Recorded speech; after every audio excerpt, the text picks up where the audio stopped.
Each month, on the second Saturday, we host our open house from 10 in the morning until noon. It's an ideal opportunity for you to meet the dogs available for adoption, tour the facility, and shop at Pap's Place, our retail store. If you've never attended a monthly open house, please take a few minutes to watch this informative video so you can make the most of your time at DVGRR's campus, Golden Gateway. First and foremost, we work hard to match the dogs that come into our program with the best adoptive home for each dog. There are many factors we consider, and it's certainly not a first-come, first-served process. It's also important for you to determine if a golden, doodle, or lab is the right dog for you and your family. They're all great dogs, no doubt about that, but they may not be for everyone. They're energetic, need adequate exercise and love to be around people. Not everyone's lifestyle can accommodate their needs. These dogs shed, yes, even doodles are prone to shedding, and require a lot of grooming. One more thing to note, the rescued dogs at DVGRR are here for a reason, and rescue dogs aren't perfect.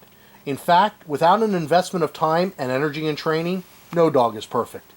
The dogs you'll meet during open house have all been rescued, perhaps from a puppy mill or a hoarding situation. They may have been rescued from neglect or abuse. Some dogs have even been relinquished from their previous owners for a wide variety of reasons. Regardless, we believe that all deserve another chance at life in a loving home. Often in the case of puppy mill survivors, it takes a special person to adopt one of these dogs. In order to be considered for a dog, you'll need to complete an adoption application. This form can be found on our website in the Adopt section.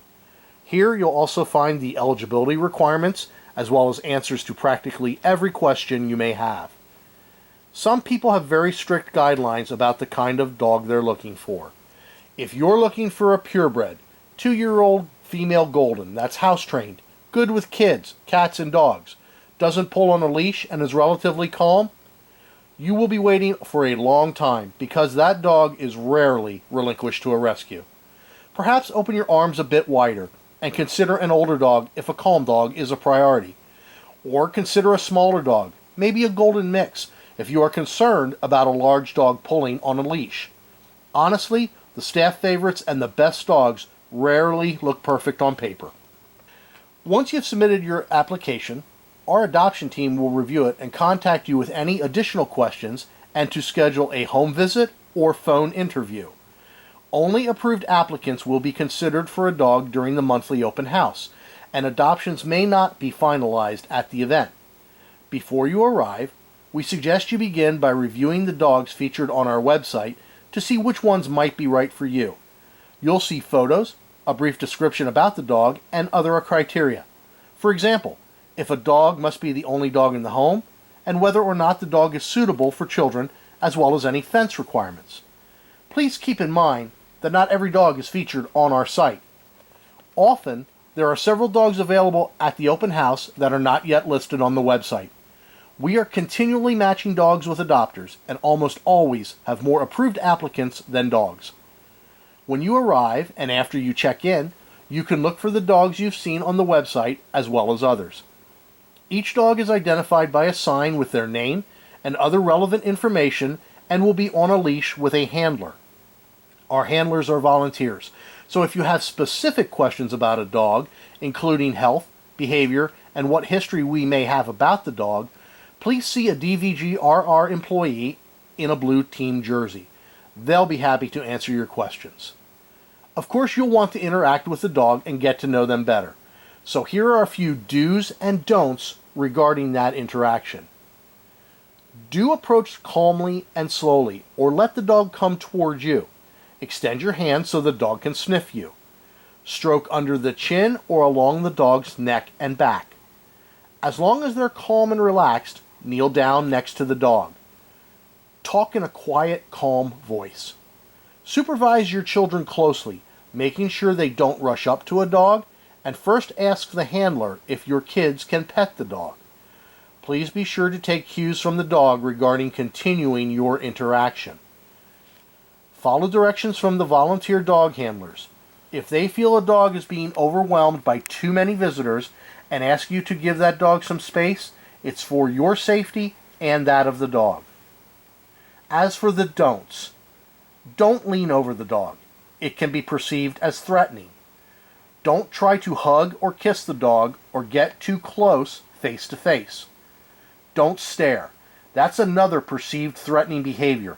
And don't pat the dog on the top of the head. Don't try to pull a ball, toy, or anything else from the dog's mouth. Also, please don't play tug of war or roughhouse with the dog. Don't speak too excitedly or try to get the dog riled up. Please stop interacting if the dog seems anxious or uncomfortable, and please follow any instructions the handler may give you about your interaction. We ask visitors not to bring treats to feed the dogs. Some are on special diets. If you happen to see a dog with a yellow leash or a yellow ribbon tied to their leash, please take special note. Yellow leashes and ribbons indicate that the dog needs some extra space.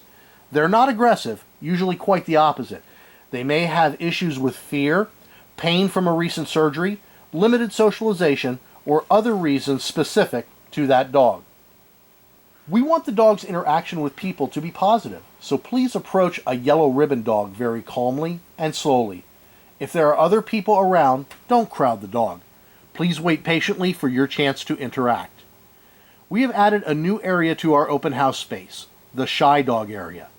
As mentioned before, we get many dogs from puppy mills and other difficult situations.